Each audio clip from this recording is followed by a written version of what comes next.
primeiros instantes de um morto.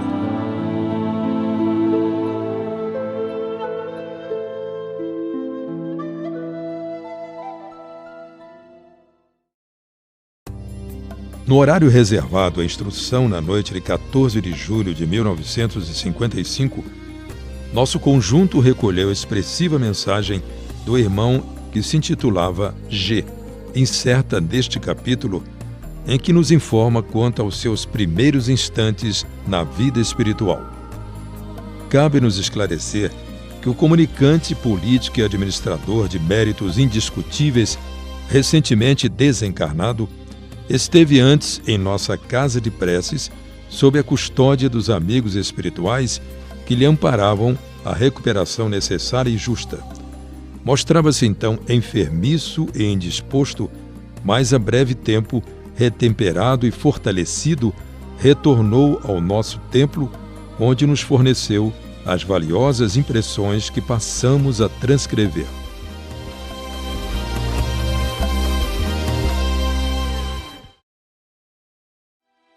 Meus amigos, recordando aquele rico da parábola evangélica que não obteve permissão para tornar ao círculo doméstico depois da morte, compreendo hoje perfeitamente a justeza da proibição que lhe frustrou o propósito, porque, sem sombra de dúvida, ninguém no mundo lhe daria crédito à palavra. A experiência social na Terra vive tão distraída nos jogos de máscara que a visita da verdade sem mescla a qualquer agrupamento humano, por muito tempo, ainda será francamente inoportuna. Falando assim ao vosso mundo afetivo, não nutro o menor interesse em quebrar a cadeia de enganos a que se aprisionam meus antigos laços do coração.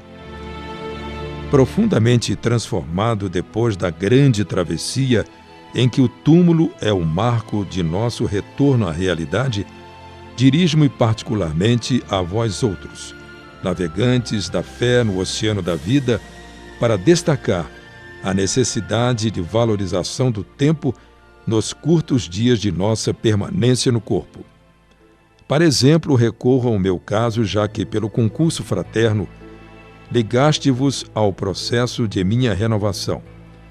Como sabeis, qual ocorre a árvore doente que tomba aos primeiros toques do lenhador, caí também de imprevisto ao primeiro golpe da morte.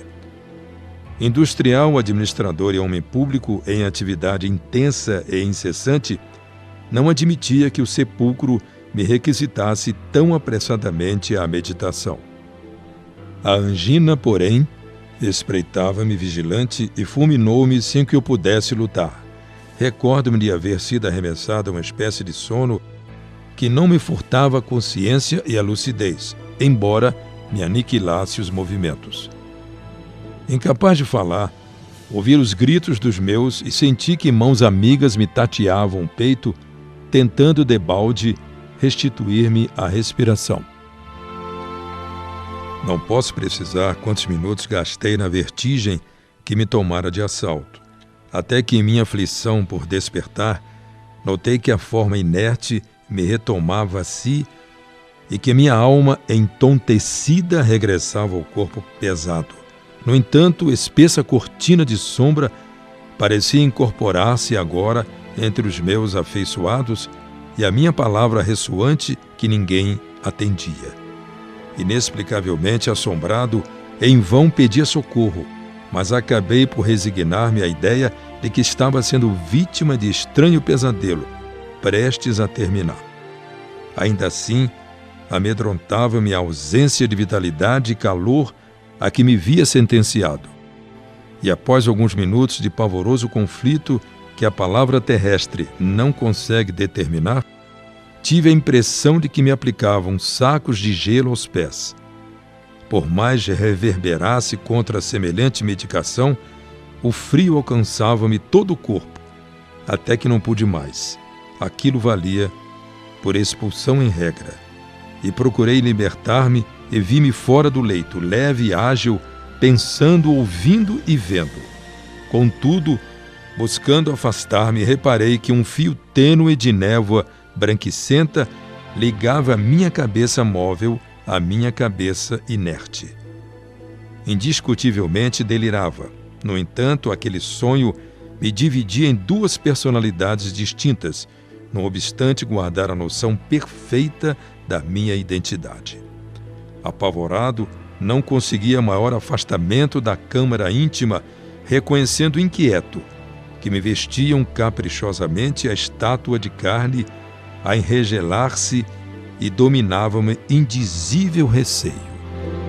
Sensações de terror neutralizavam-me o raciocínio, e mesmo assim concentrei minhas forças na resistência. Retomaria o corpo, lutaria por reaver-me. O delíquio inesperado teria fim. Contudo, escoavam-se as horas e, não obstante contrariado, eu me via exposto à visitação pública. Mas, ó ironia do meu caminho, eu que me sentia singularmente repartido, observei que todas as pessoas com acesso ao recinto diante de mim revelavam-se divididas em identidade de circunstâncias, porque, sem poder explicar o fenômeno, lhes escutava as palavras faladas e as palavras imaginadas. Muitas diziam aos meus familiares em pranto: meus pêsames, perdemos um grande amigo. E o pensamento se lhes guichava na cabeça, atingindo-me como um inexprimível jato de força elétrica, acentuando: não tenho pesar algum, este homem deveria morrer realmente. Outras se enlaçavam aos amigos e diziam com a boca: meus sentimentos. O Dr. G morreu muito moço, e acrescentavam refletindo: morreu tarde, ainda bem que morreu, velhaco, deixou uma fortuna considerável, deve ter roubado excessivamente. Outras ainda comentavam junto à carcaça morta: homem probo, homem justo, e falavam de si para consigo: político ladrão e sem palavra, que a terra lhe seja leve e que o inferno o proteja.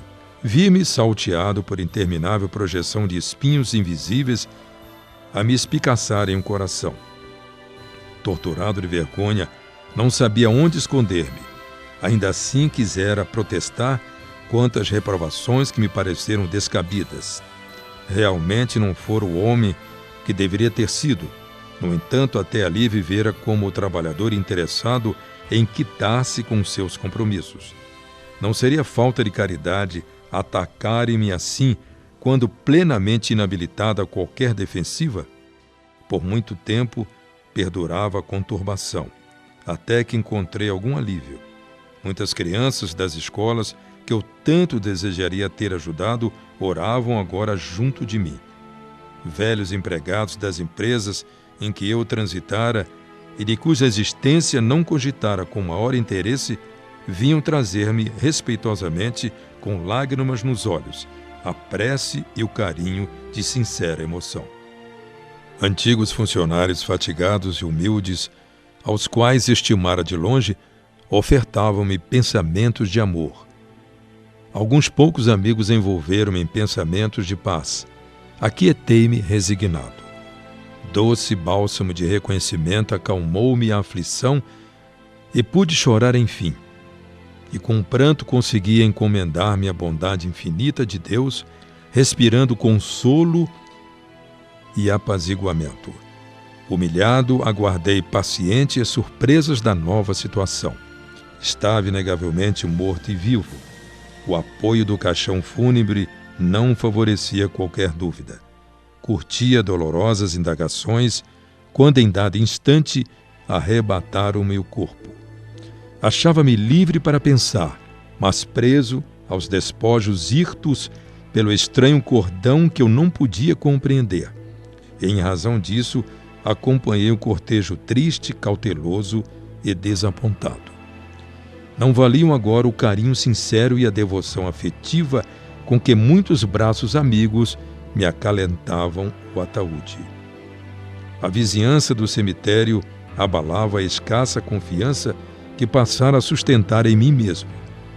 O largo portão aberto, a contemplação dos túmulos, a entrada e a multidão que me seguia, compacta, faziam-me estarrecer. Tentei apoiar-me em velhos companheiros de ideal e de luta, mas o ambiente repleto de palavras vazias e orações pagas, como que me acentuava a aflição e o desespero. Senti-me fraquejar.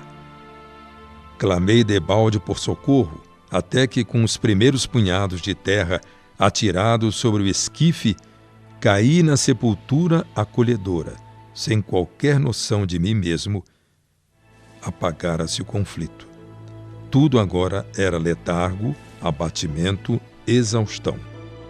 Por vários dias repousei, até que ao clarão da verdade reconheci que as tarefas do industrial e político haviam chegado a termo. Apesar disso, porém, a certeza da vida que não morre levantara-me a esperança. Antigas afeições surgiram, amparando-me à luta nova, e desse modo voltou à condição do servidor anônimo, o homem que talvez indebitamente se elevara no mundo aos postos de diretiva. É assim que, em vos visitando, devo estimular-vos ao culto dos valores claros e certos, instalar a felicidade no próprio espírito através da felicidade que pudermos edificar para os outros. É a única forma de encontrarmos a verdadeira felicidade. Tenho hoje a convicção de que os primeiros patrimônios financeiros apenas agravam as responsabilidades da alma encarnada. E a política, presentemente, para mim, se assemelha a um vaso de água que agitamos em esforço constante para vê-la sempre a mesma, em troca apenas do cansaço que nos impõe. Todos os aparatos da experiência humana são sombras a se movimentarem nas telas passageiras da vida.